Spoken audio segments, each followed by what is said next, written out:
C'est l'ouverture du festival demain, c'est bien la 3e édition. Voilà, donc ça se passe jusqu'à dimanche. Entre temps, il y a des concerts, il y a de la block party, il y a des open mic, il y a des spectacles petits et grands enfants, il y a tout ce que tu veux. C'est un festival sur les cultures hip-hop organisé depuis 3 ans maintenant par les associations Mixart et Bazart.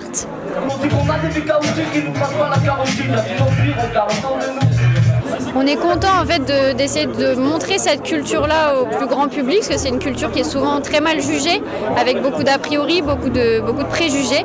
Et du coup pour nous c'est l'occasion de montrer au plus large public possible qu'il existe plusieurs disciplines dans le hip-hop et que c'est pas forcément le stéréotype du jeune des quartiers qui traîne en jogging. Voilà.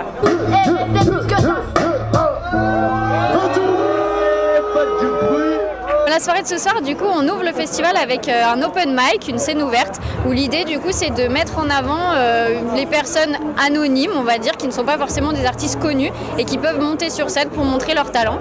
Et ils seront accompagnés en fin de soirée par 2 shows artistiques, donc Lulu, une jeune rappeuse qui n'est pas du coin malheureusement, et le Cube, qui est un collectif de rappeurs de Montpellier. Le reste de la semaine, on propose diverses petites choses. Donc on aura une soirée concert le jeudi soir avec Gizmo, Chilla, Demi-Portion et Théo. On aura une autre soirée concert le samedi 10 novembre avec le Peuple de l'Herbe, Virus et Jean-Claude Dreyfus, Hippocampe Fou et RA2Z. Et on a aussi plusieurs petites choses. Donc il y a des ateliers autour du rap, de l'écriture, de la danse. On propose des spectacles également. Donc le vendredi à l'Iliade, on aura le Saprich qui viendra nous présenter son one-man conférence autour du hip-hop.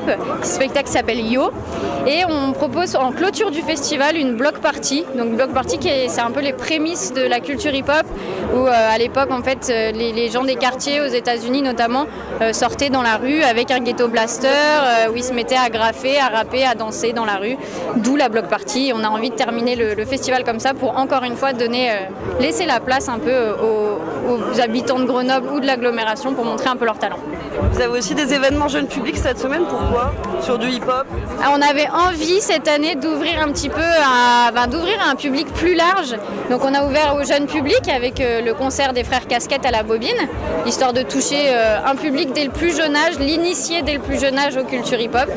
Et on essaie de toucher un public un peu plus âgé cette année aussi, avec notamment le projet de Virus et Jean-Claude Dreyfus. Ça passe par la programmation, mais ça passe aussi par les lieux qu'on investit pour toucher un public au plus large possible et les initier et les encourager à être curieux et à venir découvrir ces cultures-là qui sont loin d'être des cultures macho ou des stéréotypes qu'on peut avoir sur le hip-hop.